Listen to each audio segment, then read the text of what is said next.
Hello and welcome everybody from Uniting the Cults and History Flights Productions. It's The Hidden Faith, a truly independent investigation of the Baha'i Faith, which that has just exploded into the news lately based on all this Justin Baldoni crap. So why don't you kick it off with your thoughts on the recent Hollywood Reporter article about it? Well, good to be with you, official DC Shepherd. Thanks for inviting me to talk about this. I've kind of followed all of this from a distance. I mean, basically, you alerted me initially to all this brouhaha, and I've just been reading what you've been sending me and what you've been posting here and online. On the one hand, this whole fracas is a real public relations disaster for the Baha'is. But on the other hand, what you're seeing right now is that they're very desperately trying to spin everything to their benefit and use it as a sort of a propaganda or proselytizing effort, as that Hollywood article that came out recently showed. There were many errors of fact and interpretation by that journalist who penned that article, which leads me to believe that whoever the journalist talked to, they had a medium of a public relations firm acting as a kind of a go-between for the National Spiritual Assembly of the Baha'is of the United States, talking to this journalist, because the talking points are just like straight out of any standard propaganda playbook, and they're trying to spin this whole thing as a kind of a cultural misunderstanding, which Yeah. I don't, it just defies any any comprehension, especially given the fact that the Baha'is have been around since the beginning of the Me Too movement. Um, the whole world knows about the Harvey Weinstein case and all the victims that came forward. Everybody knows about all of this stuff, and I don't believe that these people were insulating themselves from this reality. And if they want to argue that, then we They can sort of. absolutely were. They absolutely were. Sorry to interject, but they absolutely were, because I've known a Baha'i who was just told at the beginning of this, do not read the New York Times article. Their whole organization, the hyphen Baha'i faith, as opposed to the minority Baha'i faiths. For a lot of these contexts beforehand, I will be linking the original 2 episodes of The Hidden Faith, Wahid Azal's interview with Rami Rustam of Uniting the Cults, and my interview, so you get all the background. Anyway, the point is that they have always wanted to control information, Yeah. like how they market World Religion Day as a well, they try to as a forum for people to come and be interfaith together, and to some degree, some of that is true in some circumstances, I'm sure, because my Baha'i ex-mother-in-law tried to live that. She was part of interfaith meetings. She was in an interfaith chorus that performed at Carnegie Hall, so that was pretty cool. But this, the National Spiritual Assembly of the United States created this marketing opportunity too by creating this holiday in January 15th, 1950. Also, sources will be linked in the description. Um, Anyway, then, October 22nd, 1968, a letter of the Universal House of Justice to the local Spiritual Assembly of Chicago stated, September 30th, with the suggestion that there should be one day in the year in which all religions should agree, is a happy thought, and one which persons of goodwill throughout the world might well hail. However, this is not the underlying concept of World Religion Day, which is a celebration of the need for and the coming of a world religion for mankind, the Baha'i faith itself. Though there have been many ways of expressing the meaning of the celebration in Baha'i communities in the United States, the day was not primarily meant to provide a platform for all religions and their emergent ecumenical ideas. Hmm. Yeah. By the way, World Religion Day has a origin, I think, in uh, with the Theosophists and their World Congress of Religions back in the 1890s, where they introduced Baha'is to the West for the very first time.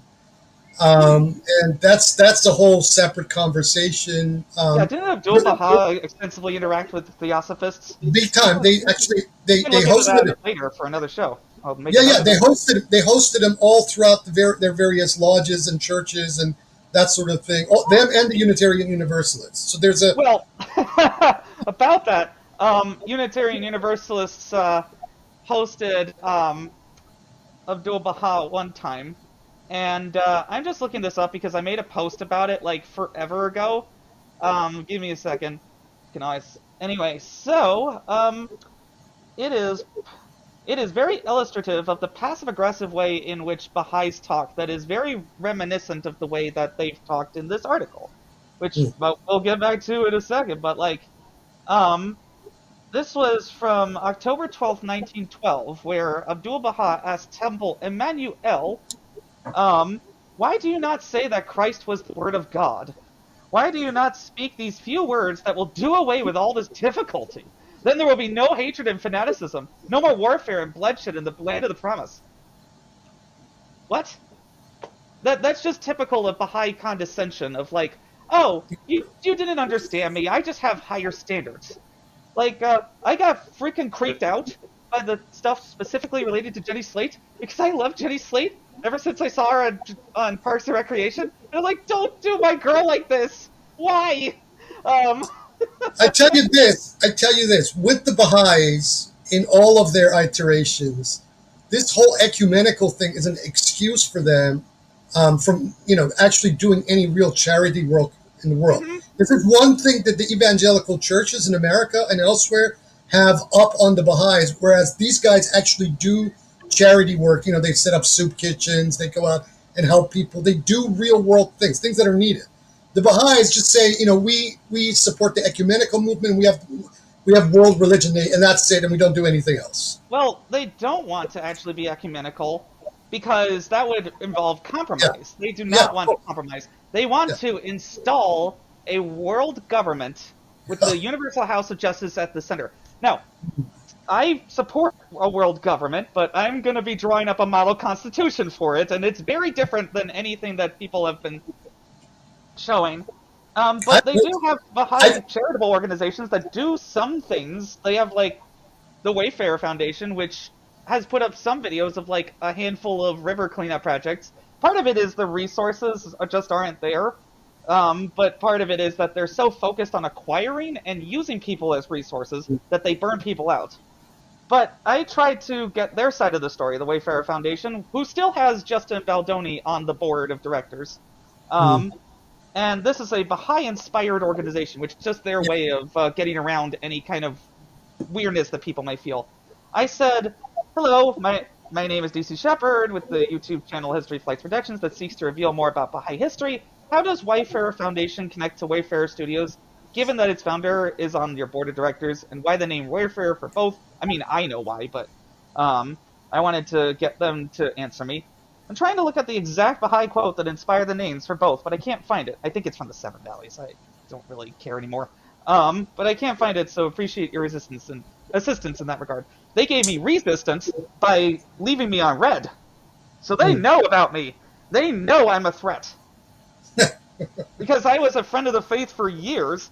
I was married to a Baha'i for 6 years, and Okay. they shoved the verily we will abide by the will of God vow down my throat. I said something different, but then my mother-in-law made me sign the actual vow because she was afraid of retaliation.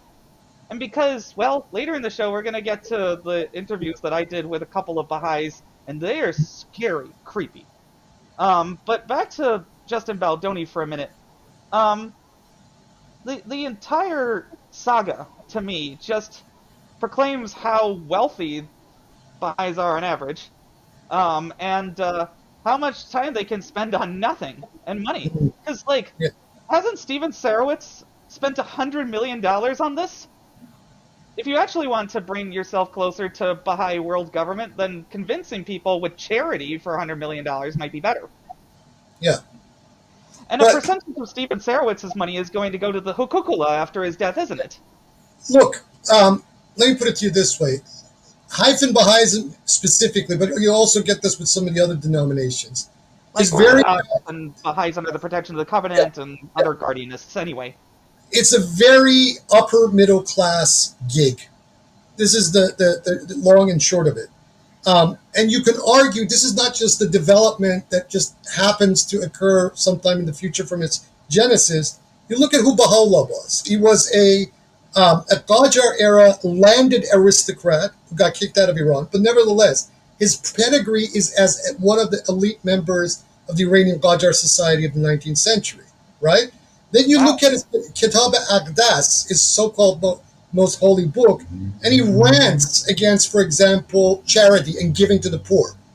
That this whole Oh. belief that you sometimes find around some very warped New Age people, where people deserve their karma, is articulated verbatim in Baha'u'llah's most holy book, where he suggests that the poor, right, deserve their condition, and so Wow. the Baha'is are not required to give to the beggar, right? So there's a very classist This is assumption supposed to be and its descended subtext from. in the Baha'i faith from its very holy book itself. If this is supposed to be descended from Islam, I haven't touched Islam, and I know that one of their five tenets is giving to the poor, right? Exactly. Zakwa?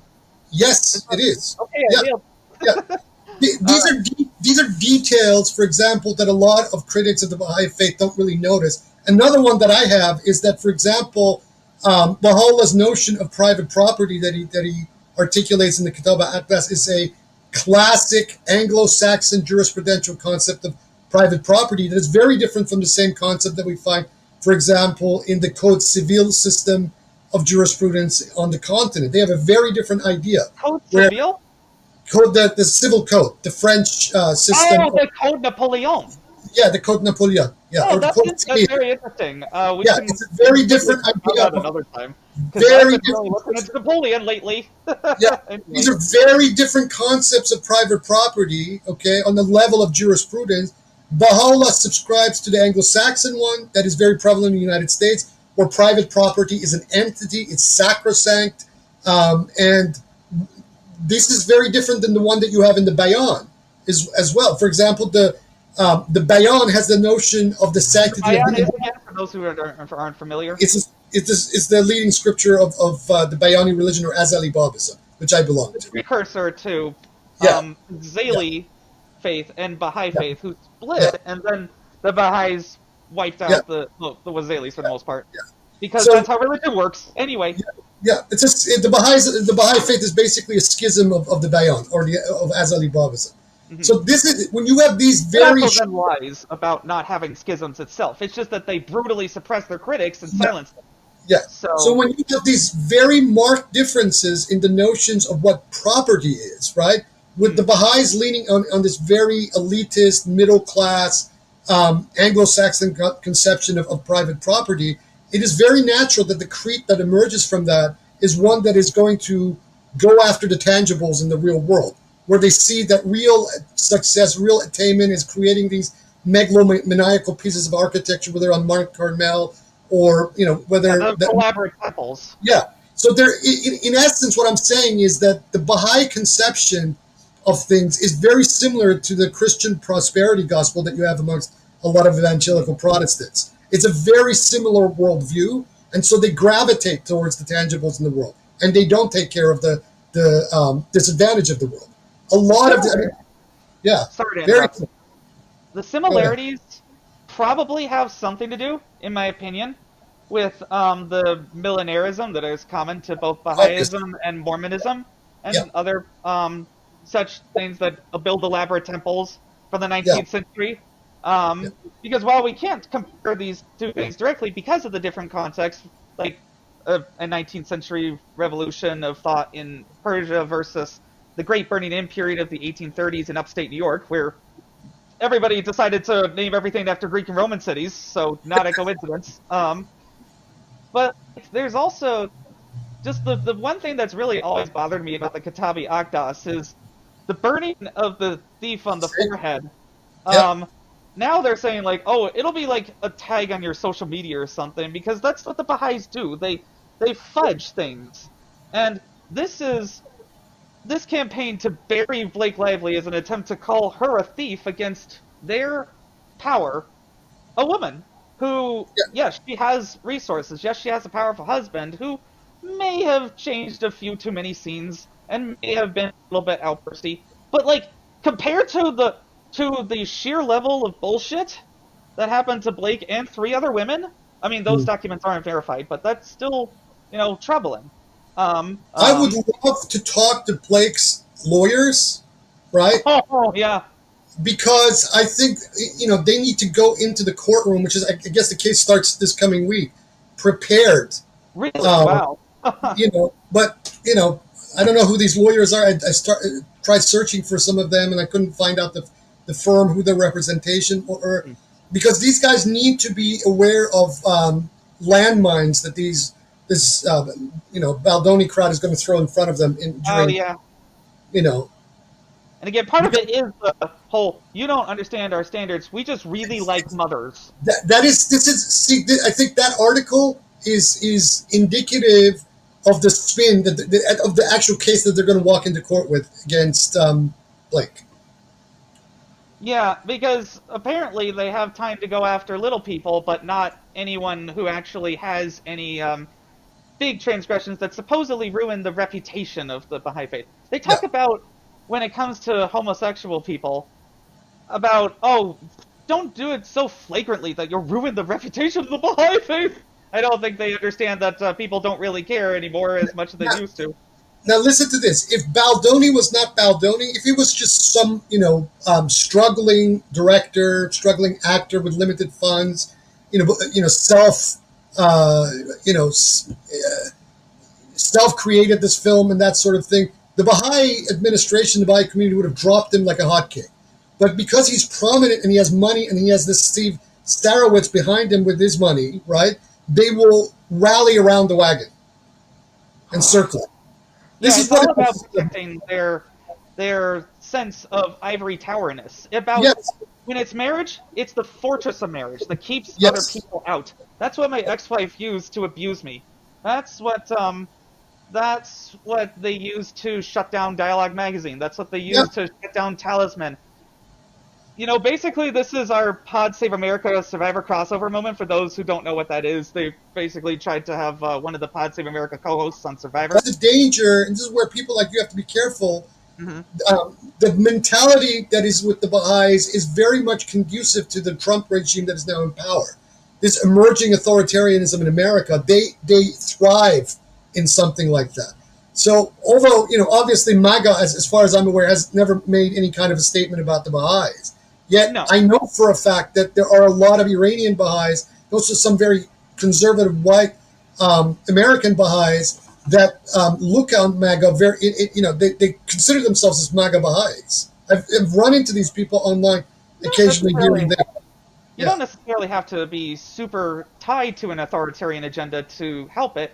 You just need to not oppose it. And yeah, the Baha'is have a very um, sycophantic, groveling stance towards literally anything that a government says. Part of it is survival because they did get persecuted and they did want to distinguish themselves from the revolutionary aspects of the Bayani faith, and that was supported by the Russians, yeah. for sure, because they wanted to rescue Baha'u'llah as like their pet Middle Eastern, prophet to manipulate people and manipulate the region, in order to further their control through the 19th century of Orthodox Christians in the Holy Land and etc. But that's a whole other thing. Um, so okay, the main reason that they are so controlling though is because imperialism as an idea doesn't necessarily mean empire, the land. It means that whatever your domain is, you're in charge. So as long as they can keep their little piece of the pie and keep the old people giving money to their well, even if they don't voluntarily, it's a debt paid to the state. It's ridiculous.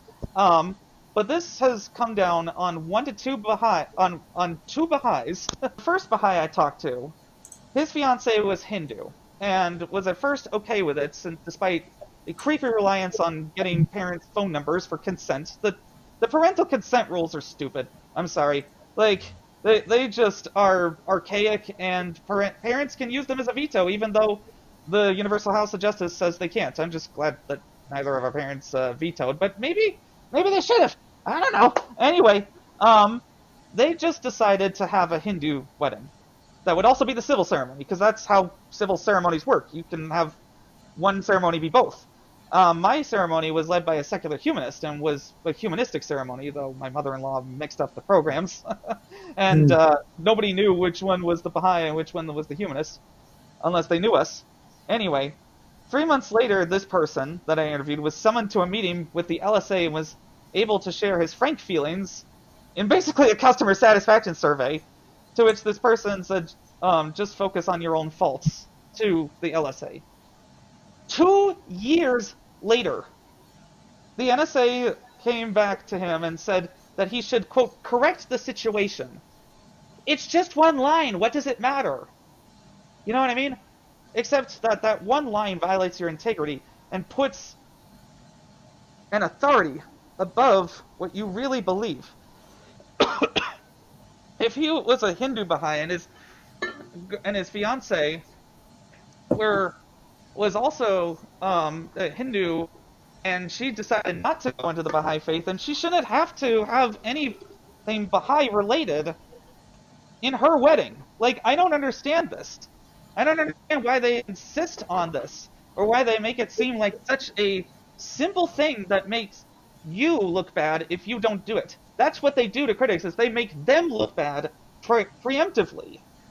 Yeah, because it's an urge of domination. The Baha'is have to dominate. See, right there, you see, for all their spiel about all religions are one and ecumenicalism and all that kind of jazz, that when it comes to something like a marriage ceremony, they insist that it has to be their ritual, their way of things that has to be the stamp on that thing. And this is the dominator mentality, the perpetrator mentality, and it also that they're full of shit. That they don't really believe in ecumenism and all of that thing. They want to dominate. Period.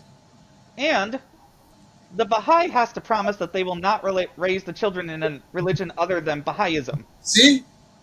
And I imagine don't know why God would give a shit about this. exactly. Why would that even care? If God exists and has created us with free will and free religion, then I don't understand why there has to be authoritarianism in religion and supremacism, which is a big strain of Abrahamic thought for me. Yeah, because deep down, these people don't really believe in what they even say. That's kind of where all of that comes from. The first person I interviewed said that Baha'is claim that these laws are all about your personal relationship with God. Well, then just have the institutions model the behavior that they want and leave people the fuck alone. I don't understand. But he got his voting rights removed, which means that he couldn't vote in the sham Soviet-style elections that re-elect incumbents forever, or participate in the 19-day feast. I've been to feasts, but only the social portion for guests. I hear that the 19-day feast depends, I guess, but can be very dry and boring, as literally everybody gets to speak for as long as they want, and it's all about administrative business. That slides into the second Baha'i that I interviewed. He was asked to serve in community meetings almost every weekend after declaring, including one that for some reason lasted from 7:30 a.m. to 6 p.m. on a Sunday, because of an important continental counselor who was coming into town. These are they basically created a shadow executive branch, where, yes, there's the local spiritual assembly, people vote for that, people vote for the NSA, and then the NSAs vote for the UHJ, the Universal House of Justice, and of course it's all men on there. People have been noticing that fact more and more, and it's very clearly not plainly evident as the midday sun, Baha'is, about this. But yeah, then they have the counselors that support the assemblies by basically serving as apparatchiks. There we go. Sure, but I call these counselors the cardinals. If the USJ is the papacy, right, as a collective papacy, then these counselors are the cardinals to the to the Holy See, as it were. This is what we're dealing with. So, one of the reasons why in my early research for this project, for the Hidden Faith, in early episodes, you can take a look at them, I was trying to be nice about the Baha'i Faith and say, it really isn't a cult in my view. Part one, what I saw from the outside, reading the Ruhi books and deciding that if I ever did have children with my Baha'i wife, I would never let them near any of that creepy crap. like it was because I had been to Greenacre and saw kids being excited about this. Like it seemed fine from the outside looking in, but getting this kind of confirmation of my suspicions that they really do work you to the bone and then Yeah, expect you to be perfect, yeah. except and then not backbite. Which their rule on backbiting drives me crazy because I talk to my friends about my friends all the time. But because sometimes you need to be able to vent to friends about something. But So, so hold on just a second before you go on. What you put your finger on right there. So mhm, you have a, for lack of a better way of contextualizing it, you have a very top-down corporate organization, right, mhm, that dominates the time and activity of that membership. But mhm. doesn't, and the only payment thereof is some promise about spiritual growth or that sort of thing. Or world peace. Yeah, or world peace that never actually transpires. So this is one of the critical definitions that you find in a lot of the social science literature that analyzes cults, and Mm. how cults actually behave. They're giving you this pie in the sky kind of promise. They dominate your time. It's a very top down corporate kind of setup.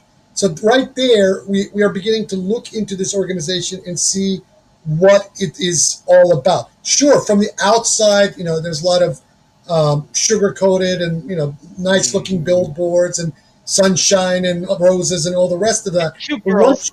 yeah, once you go into this thing, right, this is what it becomes: a Mm. very narrow-minded, straight-jacketed corporate organization. Yeah, well, I was lured in by the promise of a book talking about the 1844 phenomenon. I very quickly clocked that it wasn't a secular book, but I was like, okay, this is actually an interesting new perspective. Like they want to seem like they're bringing a bright, sunny perspective, but what appears to be happening, according to the Hollywood Reporter, is like an imposition of joy as the only emotion allowed. It feels very Stepford Wives to me. Well, it's what that is basically they are celebrating passive aggression as a valid form of ethical behavior. This is, I mean, come on. This is one of the first things that Uh, jumped at me when I was reading through that thing. It's like, are you guys serious in putting this so the down in book a that magazine like this? that I originally looked at was A Thief in the Night. About that. I think that well, they certainly created peace for themselves, with their nice buildings and such. Um, but like even the Baha'i temple in Willamette that was supposed to house elderly people just hasn't done anything. It just No. kind of sits empty most of the time. So it shows about the emptiness. That like people might wander in and might pray, but there's like no organized service. Is basically one of the sources says. Um, In other words, it's a museum, basically. I mean that's interesting because I love museums. I love walking through Washington D.C. and especially the Air and Space Museum. But that actually tries to teach you something. Like when it was a very cramped and narrow exhibit that first showed the Wright Flyer when I saw it when I was 12. But I still walked around it and talked up a storm about it to people, and they were listening. Like a crowd formed behind me and my family. Not the first time that's happened, or the last time, but then for the overhaul, they expanded the exhibit. There's more in there now. The Wright Flyer has more of a prominent place. My favorite plane of all time, so I'm happy about that. And there's like a separate thing for Catherine Wright, who was their PR manager. Look her up. She's badass. Anyway, but my point is that like even museums change. Sure. Like how the Smithsonian is returning the human brain collection that they got from the 1800s. Yuck. um, but yeah, all of this has created a Streisand effect, and Yeah. No. there's no way that people are going to be prevented from quote backbiting, because really what it is just an attempt to control people. Here's the contradiction. The contradiction is here. On the one hand, they say don't backbite, which is part of the Mhm. text. But then on the other hand, they claim to encourage consultation. But yet, the contradiction occurs is when this process of consultation is being controlled by a certain narrative to which you're not allowed to cross out of its borders, right? And so what this is doublespeak, essentially what Orwell defines as doublespeak in Thank you. 1984.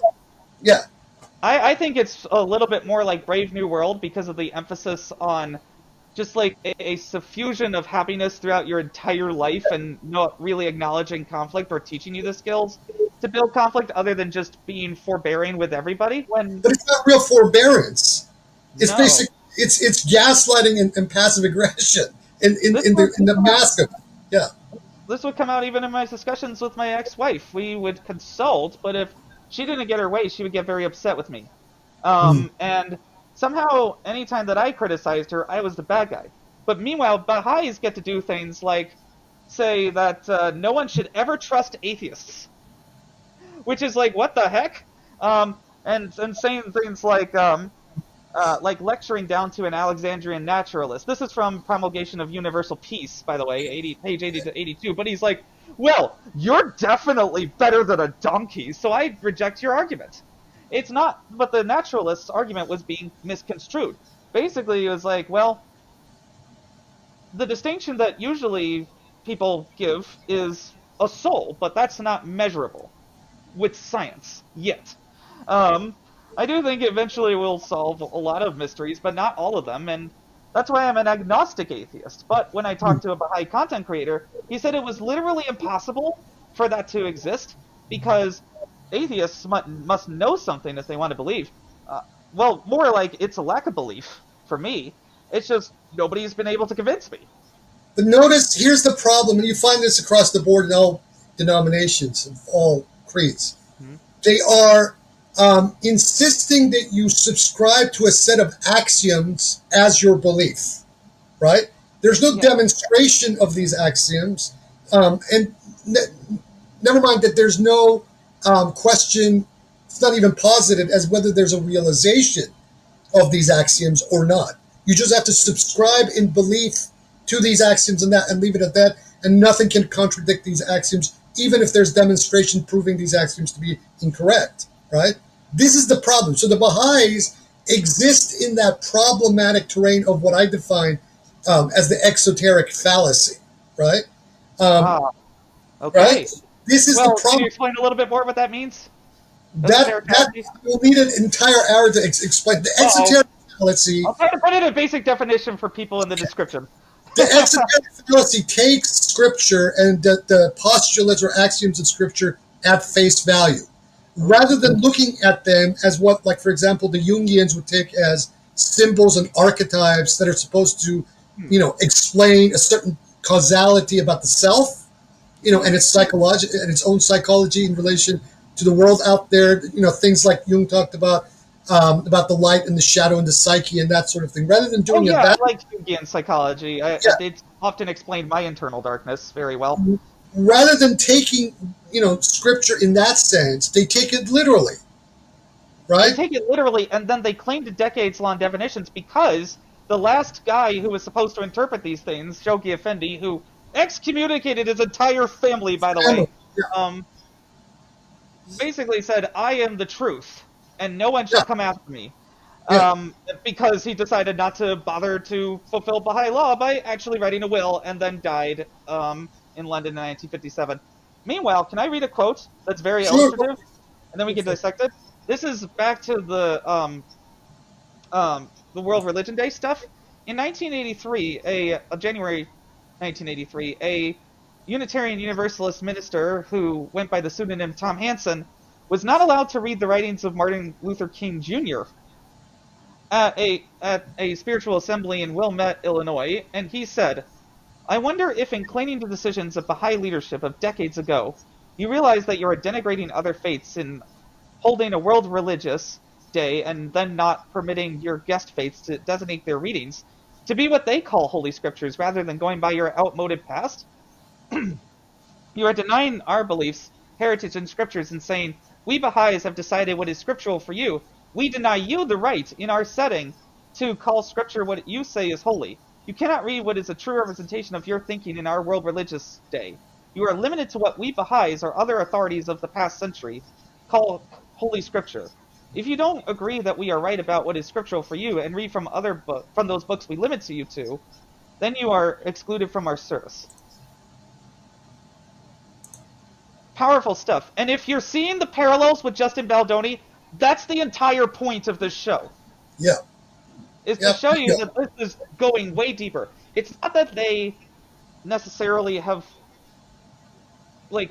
done these things, though Steven Sarowitz's involvement is very suspect. He's the bankroller, so he's the money man, and because Baldoni was associated with his little outfit, he's going to stick by his man. And also, like I said, this is a money issue, right? This is an investment issue. Steve Sarowitz has made an investment in that film, right? And for this thing to explode in the way it has, it's bad business for him. So he has to kind of go in this direction and backing his men and fight, and because of the mood of America right now with Trump in power, he feels, I believe, that he's going to win this in the end. Yeah, he might, but that will have to be proven in the courts, if we even still have a court system in a few weeks. I generally tend to think that that will hold, because the chaos that would erupt would just be not worth it. And also because people are just too angry right now about this stuff. About this case, too. People will take up the cause of Blake Lively, just like they did for Amber Heard.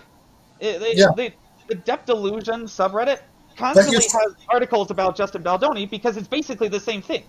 But yeah, it is the basic. But you saw what happened to Amber. You saw how Johnny Depp's lawyers just completely, through all kinds of legal trickery, just completely destroyed that case. I'll even admit, I bought some of his arguments back then. But precisely, it was a brainwashing operation with a lot of money. The main thing is that now I demand from the Universal House of Justice in Haifa, Israel, and I may even write a letter to this. I demand a response about this case. I demand to know what your plan is to hold Justin Baldoni, Steven Sarowitz, Jamie Heath, and any other Baha'is involved in this conspiracy accountable. Or I will continue to investigate them. I mean, I'll continue to investigate them anyway, but by presenting this demand and then having them flake, this shows that they are weak. Here's the historical experience. During the period of the Shah's regime, when the Baha'is were very prominent in that society, there was a particular prominent Baha'i figure by the name of Hojab Yazdani. Hojab Yazdani had an insider in the royal court, one of the Shah's personal physician. He was a Baha'i from the city of Sangasa. And he became the most prominent mafioso figure of the last decade of the Shah's regime. He was involved in narcotics traffic, prostitution, everything that you can imagine. And there were people complaining about this constantly, whether Baha'is or non-Baha'is alike. And the Universal House of Justice completely ignored this. Once the revolution happened, Yazdani got out and went to Costa Rica and was continuing with his activities until there was an election that he tried to rig, right? And also because he was trying to buy out the National Bank of Costa Rica itself. And this all exploded and fell apart.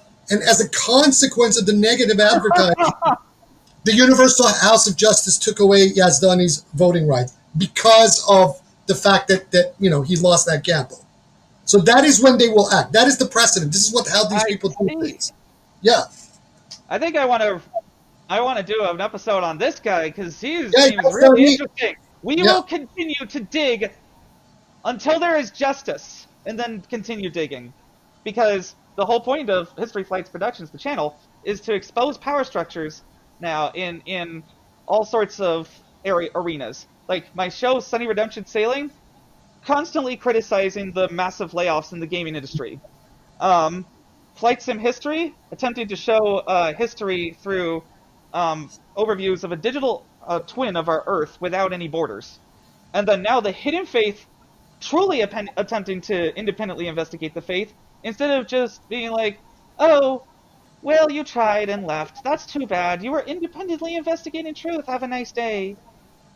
Fake smile. monitor this guy, we can bury them. They Oh they yeah, we have attempted to bury their critics many times. This is a continuing pattern, and because that pattern has been reinforced by the system, people continue to reinforce the pattern. look. I've been at this for 30 years with them, and Whew. it's gone through many iterations of this to the point that when my late wife passed away, one of the first questions that the German police asked me, when I Oh was man, this all happened when I was in Berlin. I'm One of sorry. the first questions that these people asked me is that do you suspect any Baha'i involvement in this mysterious passing of your wife? They suggested this to No me. way. Yes. So, you know, the whole Oh, thing, I mean, how do you explain the fact that a perfectly healthy 51-year-old woman just goes to bed and just doesn't wake up the next morning with no history of diabetes or anything? And then no. the city coroner completely fudges her, toxicology report or coroner's report and all of that. What? This is what I went through in Germany before coming I'm back to so Australia. sorry. But the Apparently, Germany was a first question that the German Oh, federal police asked me was that do you suspect a possible involvement of the Baha'is in what happened to your wife? unbelievable. Well, apparently Germany and Switzerland were fairly contentious arenas in the 80s for Baha'is Yes, because the German they were government was they were brilliant. being pressured to rule them a cult, and they Yeah, fought back, and they yeah. fought back against critics viciously. There was like one Swiss critic, I think his name was Utrecht. No, It, Francesco Ficicchia. I actually know him. what? Okay, Yeah, can you put me in touch Ficicchia. with him? That'd be awesome. He came when I was living in Berlin. He actually visited us. Wow, He's an old man. Right wow. now Now he's an old man, he's I in the imagine. 90s. I haven't heard from him since I left Europe, but yeah, I mean, he wrote a book in the early 80s that created a massive brouhaha in Germany and then forced the West German government in the courts to basically revoke the religion status of the Baha'is until about That's why they came after him. 2014. Yeah, till Anti-Baha'i in Germany. 2014. Wait, this was 2014? When they got their status back, yeah, after Oh, when they got the status back, yeah, I was like, wait, what? yeah, no, Okay. this was in the Oh, 80s. In the 80s, they as a consequence of the publication of Ficicchia's book, the Baha'is had their religion status revoked. So oh, how they so Francesco how Vespuccia. I'll they, just spell it for our audience. so they operated from 1984 to about 2014 as an NGO and not as a religion, as a recognized religion. And so they fought back throughout these decades, all the way after the reunification of Germany. And it was only an administrative court in the town of Stuttgart that, on a technicality, reinstated their Wow. recognized religion status so they didn't have to operate as an NGO anymore. Because the difference is that as an NGO, you have to pay taxes to the German government, and you have more, and the government has more oversight over your activities. Whereas as a religion, then you have less. You don't have to pay the kind of taxes that an NGO does, or you don't have the kind of scrutiny that an NGO does. So this is what this was all about. And this book is quite devastating. I'm surprised no one's It's called translated it. Bahaismus, by the way, for people who Yes, don't know. And, Bahaismus, yeah, and Bahaismus, spelling of Francesco Ficicchia's last name. yeah. Uh, So it's der Bahaismus, der Weltreligion und Zunkunft. The Baha'i religion, the world religion, or cult.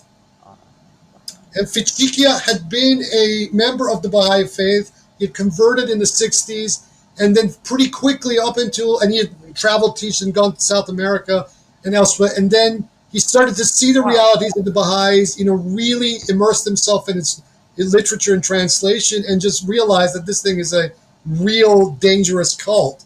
And then put this all together in a 800 page book in German that just completely devastated the reputation of these people for 30 years. They don't like talking about this at all. No, And well, because it makes them look bad, and because a ruling by a government on this makes them comparable to Scientologists who also had the same thing happen to them in Germany, if I recall so correctly. the Germans until recently, I mean, the terrain now is very different than what it was in the 80s, 90s. The Germans have a constitution because of the experience with National Socialism and also the communist Stalinist GDR republic. Created this constitution where anything that reeks of authoritarianism on any level is by definition legally banned. This is now beginning to change. I was Yeah, okay. Well, not for the better, as JD Vance and Elon Musk's meddling with the AFD is making clear. But so I was trying. I've been trying to look up. I've been listening, but I've also been trying to look up this ruling that happened in like 1908, if I remember correctly, or where in I think it was maybe in Egypt. They said that Baha'is are an independent religion and not a heretical offshoot of Islam. Um, so that just reminded me of that whole brouhaha. Like that basically they're so attached to government and UN recognition that that's their main goal. Their main charitable, if you want to call it that, thing is sitting around and talking at the UN, which is a whole group of people sitting around and talking. Because the way that this system was set up, just a brief sidebar, the League of Nations completely fell apart because anytime the major powers were outvoted, they just left. yeah, So the UN created the UN Security Council of the 5 permanent allies that thought everybody was going to be friends forever, which is ridiculous, and said, well, if any one of them vetoes it, that doesn't happen. And that failed to show that the allies would not always be allied with each other, and that they would have imperial interests. This has been demonstrated multiple times throughout the history of the UN Security Council, and now the UN Security Council is completely useless because multiple major organs are majorly funded by the United States, and the US is currently withdrawing from the world. yeah. So the Baha'is can talk all they like about how the UN might be the embryonic version of their world parliament, but yeah, no, they're not gonna succeed by sitting around and sipping tea with the powerful. They're gonna succeed by talking to people's real anxieties about like Well, the rich I and ask stuff like I that. ask you this. I ask you this. Let's assume worst case scenario, Trump withdraws from the UN, from NATO, right? Basically handing the world on a silver platter to Vladimir Putin and Xi Jinping, right? Uh-huh. Right. Two uber authoritarian figures subscribing to a uber neoliberal vision of the world despite their pretensions to the contrary.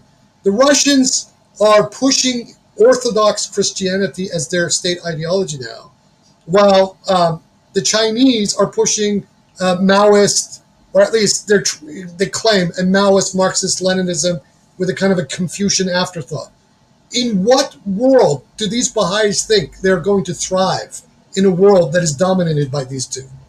Well, the thing is, and I've mentioned this before, they just kind of want to wait around and and wait for the rest of us to die in the calamity that's supposed to be coming any day now. But the lesser peace was supposed to happen in 2000, where all the nations were united, and that hasn't happened.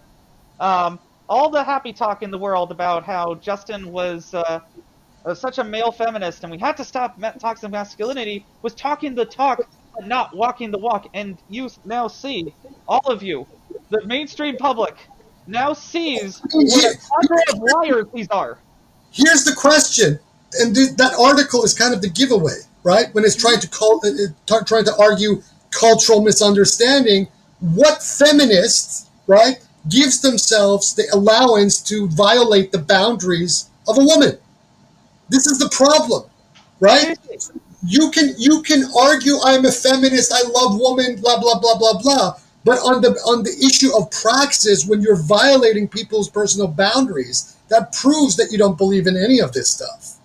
That And you're look, not a feminist. people accidentally violate each other's boundaries all the time. You apologize, you try to learn from it, and you move on.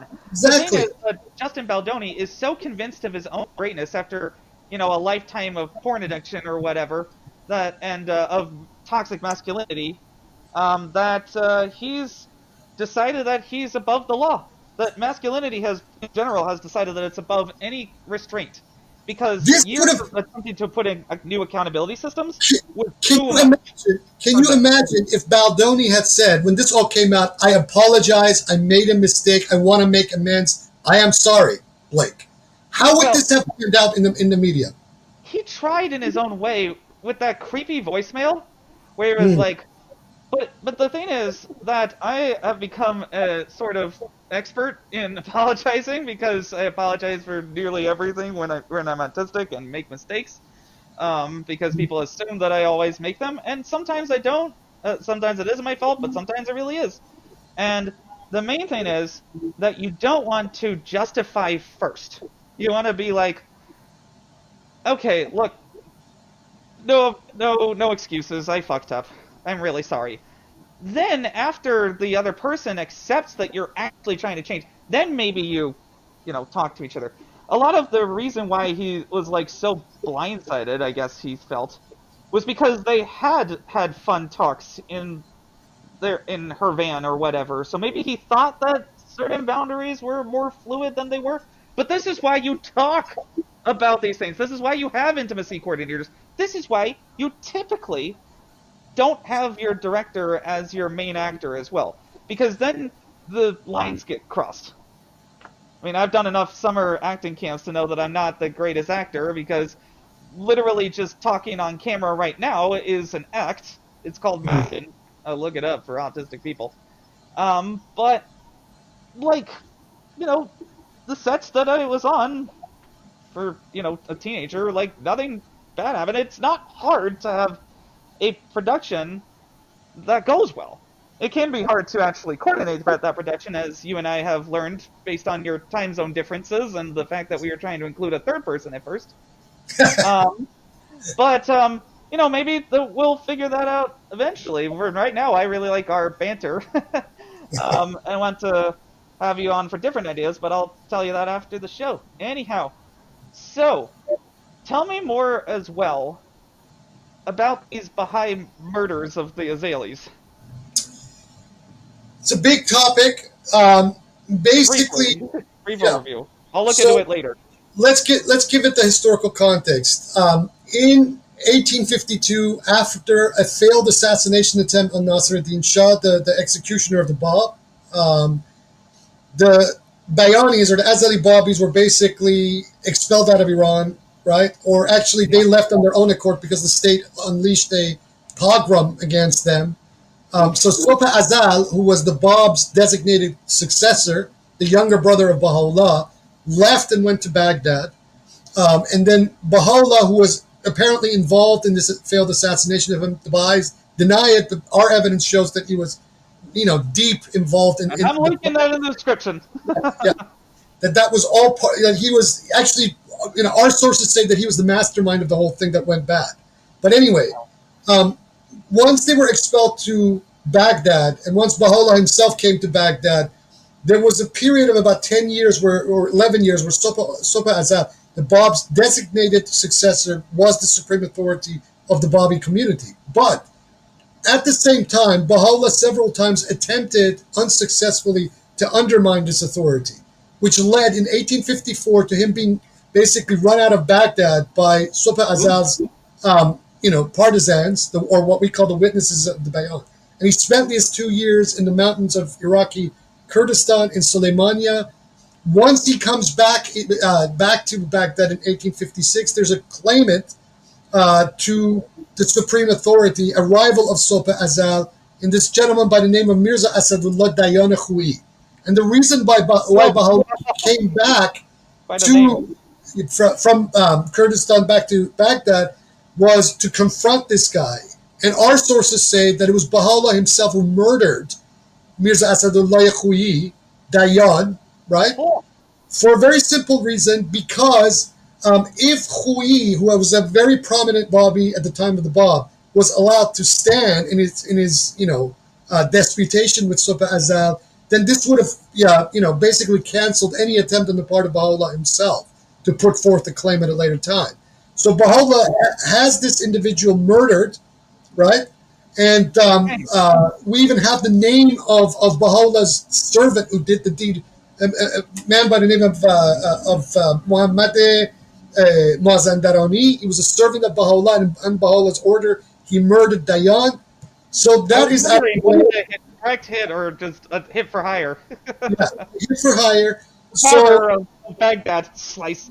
during this period from about 1856, 1857 to about 1863, Sopa Azal, on the Bab's actual own imperative, the only piece of correspondence that we have between the Bab and Baha'u'llah, one single letter, where the Bab does not name Baha'u'llah by any title. He just names him by the numerical value 238, which was the numerical value of Hossein Ali, his actual name.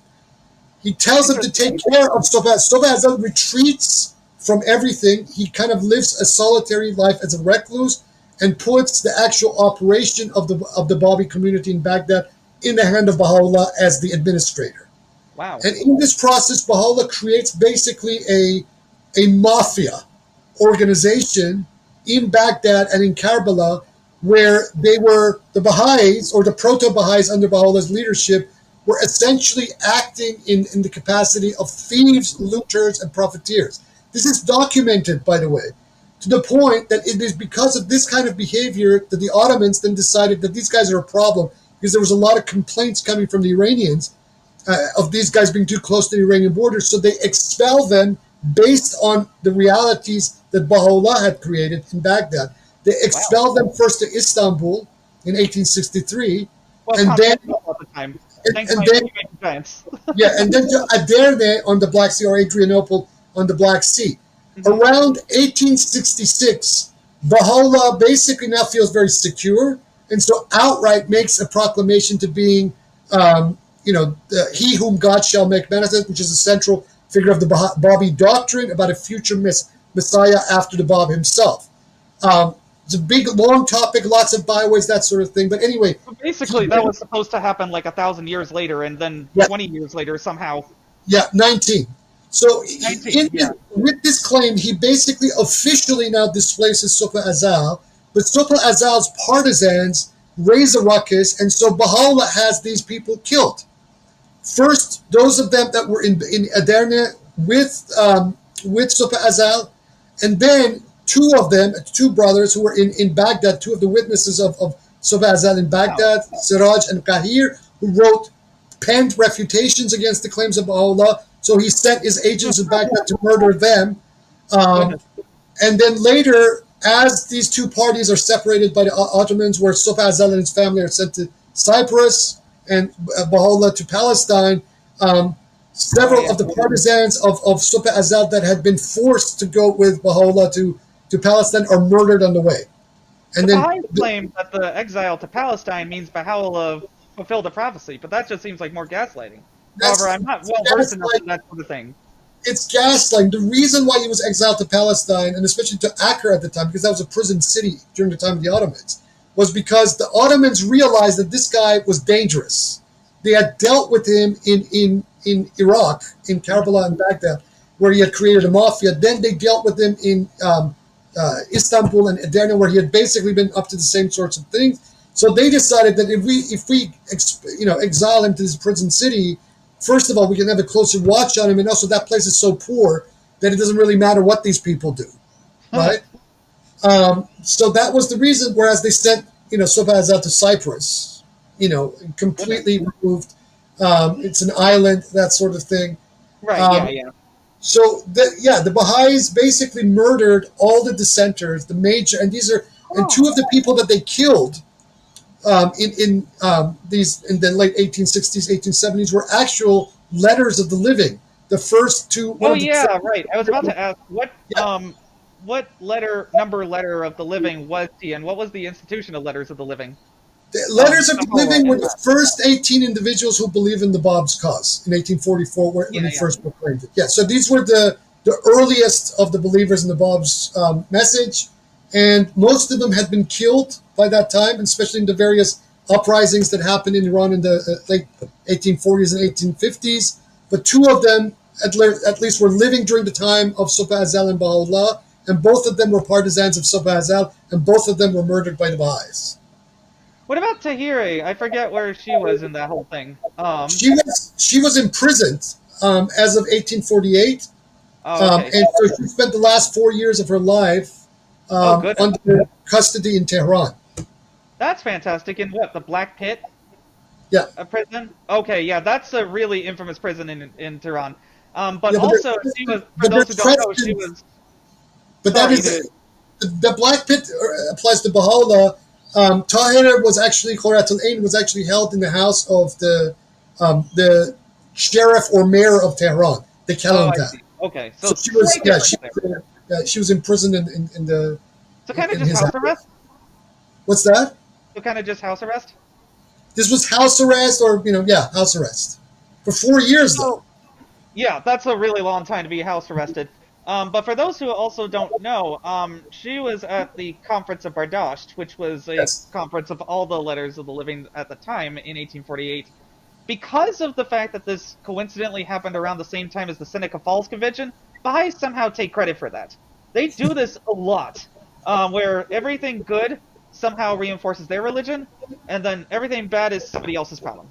I mean, a lot of religious people do this, but some people are also, introspective enough to be like, yeah, no, the Catholic Church has not been perfect, but I'm still a Catholic. I'm not one of them because I couldn't Well, resolve the conflicts there, but I other look people at are. that.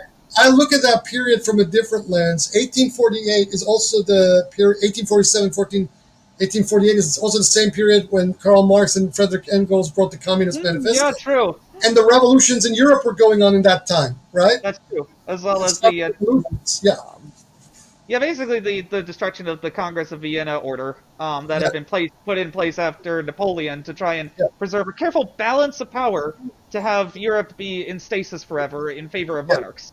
yeah, But the thing is, people want to be free and they cannot be controlled forever.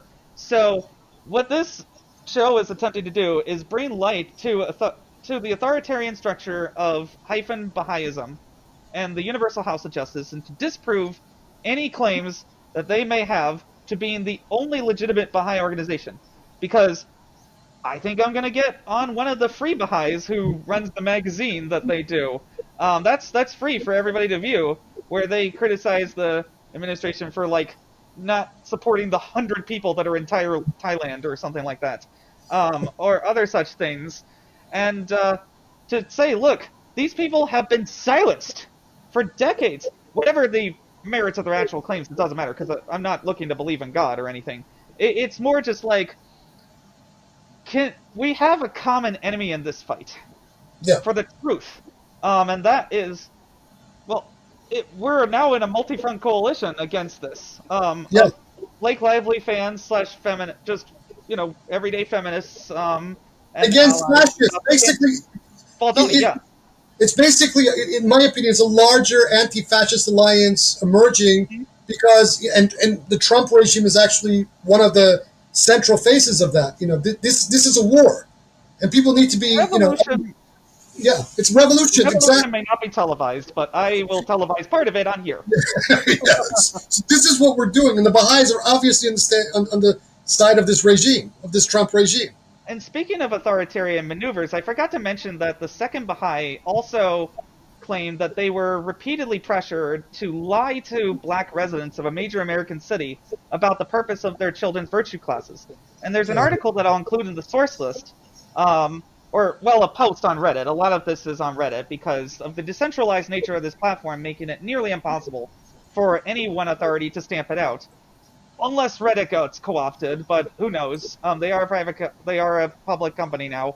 But Reddit, this is Reddit is Reddit is. I mean, it's maybe not as bad as Facebook and Twitter is now, but it is it is censorship. I'm gonna eventually move to the federated internet, like Blue Sky, etc., Mastodon, etc. It's just I'm still figuring out what my niche is on there. Like here with YouTube, I have my live streams, and on Reddit, I have my alternate history world building and screeds. Like I just created a really cool map about what if the Berbers, the Romano-Berbers, reconquered Africa for the Vandals and then became a Magister Militum in the late Roman Empire?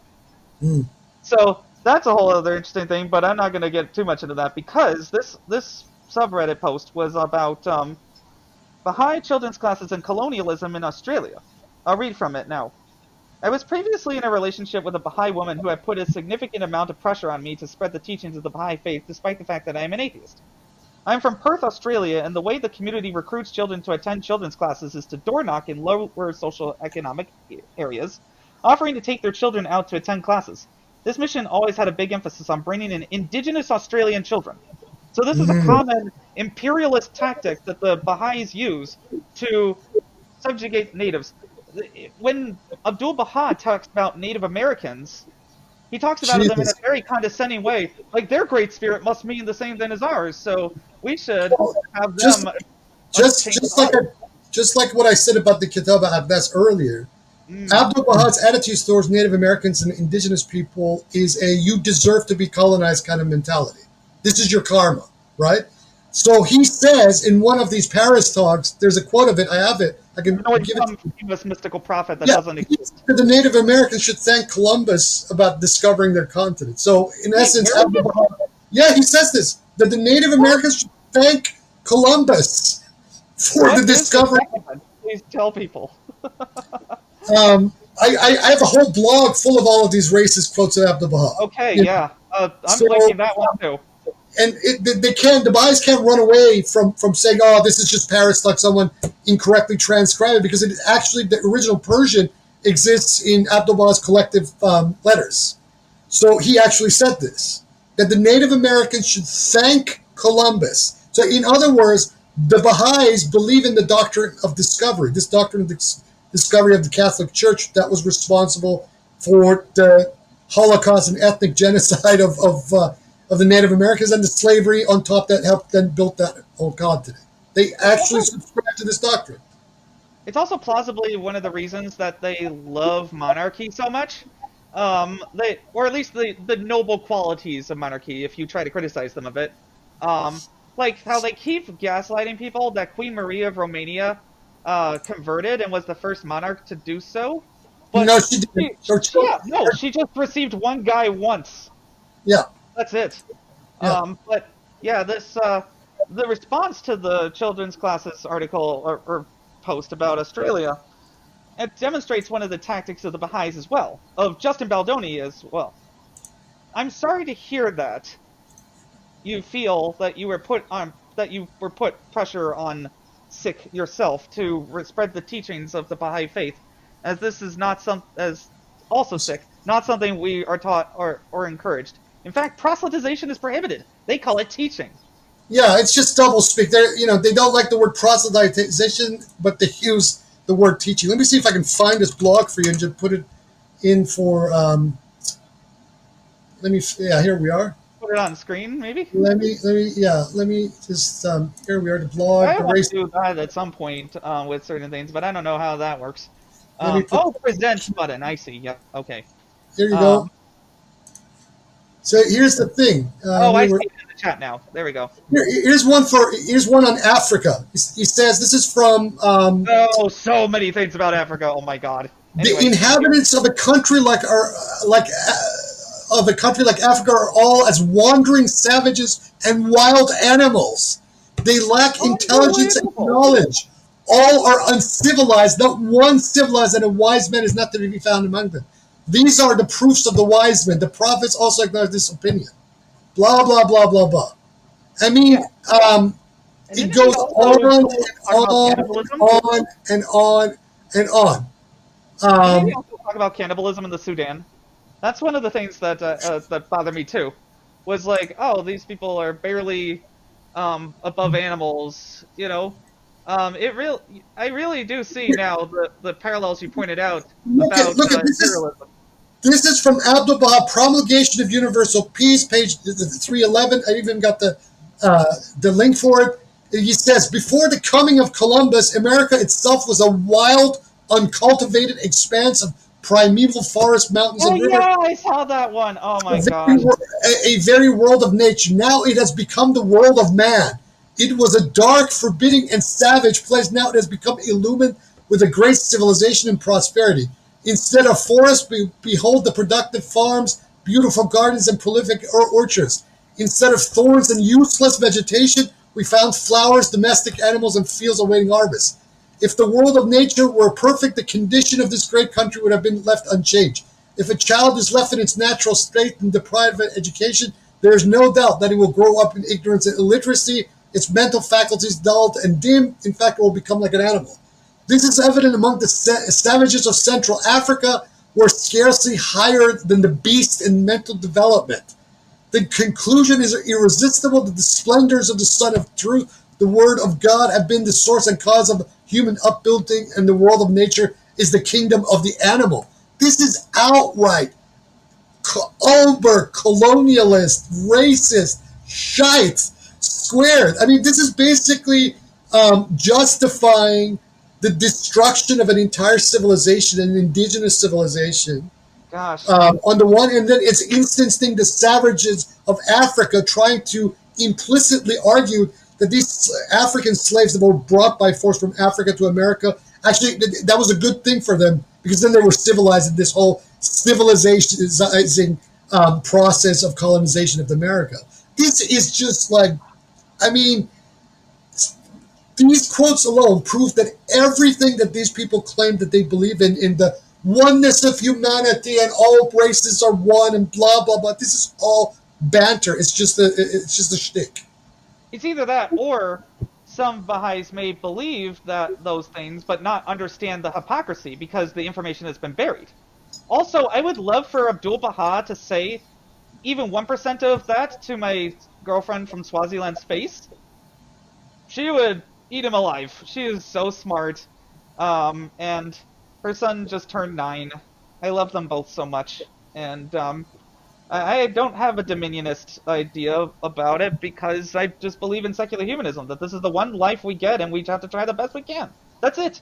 But you know what the Abrahamic religions believe in? Supremacism. They say, Yeah. and God bless them, and God said unto them, be fruitful and multiply and replenish the earth and subdue it and have dominion over the fish of the sea and over the fowl of the air and over every living thing that moveth upon the earth. Genesis 1:28. At least from my point of view, the Quran kind of shifts that completely when it talks about humans as being God's vicegerent on earth. So rather than having a dominion on the earth in the terms of subjugating everything on it, then humanity becomes like the vicegerent of God as the earth's custodian, and with a responsibility to maintain a balance rather than to create an imbalance. Yeah, that's the difference. So, although even that is a matter of interpretation, some schools don't read it that way, other schools do read it that way. But yeah, you're right about the Abrahamic tradition and this very dualistic view of nature that it has is a real pain in the ass. This is why you have denominations. This is why you have schools in religion. It's because not everybody is going to agree on the same thing, no matter how much you tell them to sit around and sing Kumbaya. Yeah. And so people need their own places to go where they can have their own people. There's not really that in the Baha'i faith because of what Ron R.I. Cole called in his famous paper of the same name, the Baha'i Panopticon of control. Yeah. A panopticon, for those who don't know, is a central room in a Roman temple with the sky open but everything else shielded from the light, so that people are forced to look up and the light is looking down. Well, in Foucault, which is basically a typology that Cole got panopticon from, a panopticon is a situation where you're being watched. So, for example, it's like a mass surveillance kind of situation. And the human that is shaped by that is living in a panopticon. So they're being watched from everything. And so their behavior is self-censoring, it's dishonest, all of the rest of that. That's what a panopticon is. That's starting to happen in certain places, like with the media self-censoring themselves because they're afraid of lawsuits. And people just like not going into... So it was interesting, for instance, when Mike Myers went on SNL, which was great, by the way, as Elon, because and I have a point about Elon after that that I'll say, but he could have just taken the Shrek 6, the Shrek 5 money. Obviously, too many sequels if I got the number wrong, but yeah, Shrek 5 for next year, and then just quietly disappeared, and nothing would have happened to him. But he decided to play Elon Musk and to insult him because, you know what? Subi Afzal leaving the administration in the hands of Baha'u'llah and then Baha'u'llah ransacking it reminds me of Donald Trump leaving the federal government in the hands of Elon Musk, and then Elon being like, I don't care about constitutional law. I just wanted to delete the CFPB.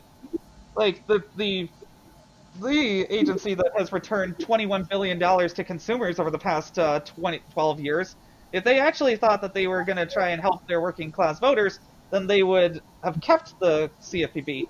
But no. So I and other CFPB employees have protested around that, and, well, we're probably getting fired anyway, illegally. I feel for you, man, but I think, the United States, as you have known it, is about to end at the hands of these marauding plutocrats. I And think they're that just they're. following I it think in that. from within. Oh, sorry, no. I get your point. I get why people are scared. I am not letting America go down without a fight, though, because America.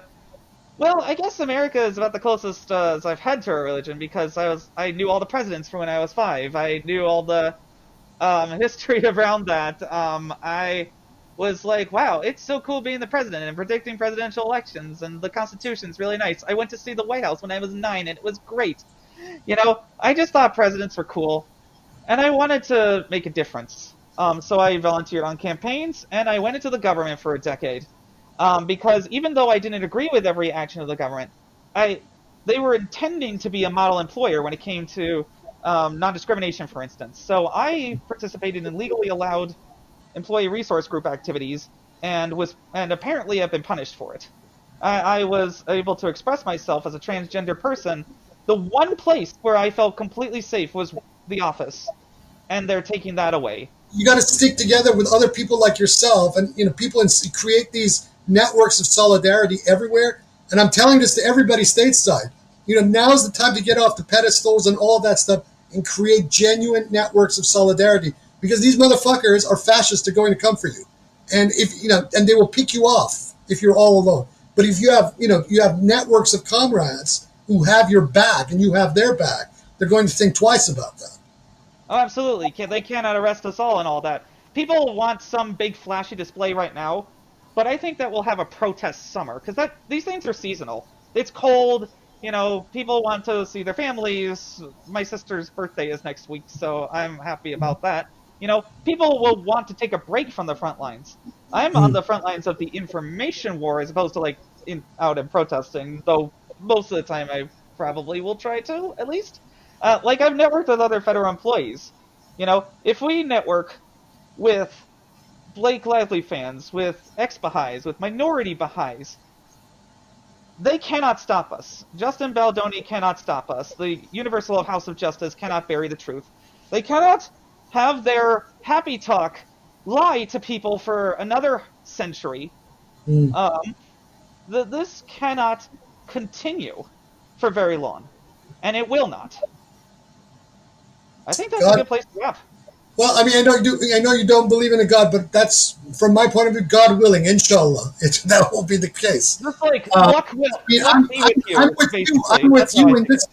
I'm with you in this bigger fight. On the one hand, here's the way I look at it: the Democrats losing the last election was their own fault, Oh, because absolutely. not only were they complacent, but they were. I mean, what Biden and Harris did in backing Israel and Netanyahu to the hilt in their Uh, genocide of Palestine is unforgivable. so Unforgivable. I'm And they gonna be threw away honest. they threw away a lot of the younger vote and the Arab American vote, and they handed the country over to Donald Trump. Basically, if they had been different, if they had stood against the genocide in Palestine, there's no question that either Kamala Harris or even Biden himself would be in the White House right now. And we wouldn't be in So, this situation. as someone who, for my entire life, has been a process realist, Mm. um, I was, I will admit, I tried to back Biden and his arguments and his diplomatic overtures because I thought he's at least trying to end the conflict, and that Yeah, it was a binary choice, and that Donald Trump would inevitably win. I have past episodes that I can show you. Just read them from the perspective of I'm trying to find a way to balance a bunch of things because I have still 4 Jewish friends who were terrified to go out and wear anything Jewish, and I have still a Lebanese friend who lost her infant daughter in Beirut, and I lost my cousin in the South Tower on 9/11 when I I was lost 9. I lost a friend on this in the same tower on 9/11, a Oh, I'm coworker. so sorry, buddy. Yeah, so yeah, I know what you're talking about. See, if I've you been torn, and I've been trying to use history and politics to navigate these things with Flight Sim history. I think you might find it interesting. Well, I think you should go back to the history of the Democratic Party itself and go back to the election of I 1944. became an independent in 2024, by the way. Yeah, and look where the Democratic Party actually fell off the rails was with They FDR did. dumping Henry Wallace from the ticket, Oh, really? and changing him with Harry Truman. Henry Wallace was a peace advocate. He was a socialist. He was the actual architect of the New Deal. And this man, had he become president of the United States, the world would have been a very different world today. But Harry Oh, Truman, that's such a cool idea for yeah, flights in history. I have so many ideas, but one of the particular ones is, I think I told you this before the show, but for those who don't know, I had been thinking about tackling a really big topic, which is the Baha'i Faith's involvement in the Israel-Palestine conflict. big, Because big, I might not perfectly agree with you on everything that happened in the history, but I at least want to learn from you and talk about it sure. while flying over in Microsoft Flight Simulator key locations. Well, And to put it in one sentence, I have named and labeled Baha'u'llah as Abu Nakba, as the father of the oh, catastrophe. The Nakba being the oh catastrophe. yeah, right, catastrophe. Oh So God. I have named Baha'u'llah as one of the labels I use for him is Abu Nakba, and the reason is that the Baha'is in Palestine, starting as of the 1890s, facilitated the property purchases of these arriving European Zionists from Europe.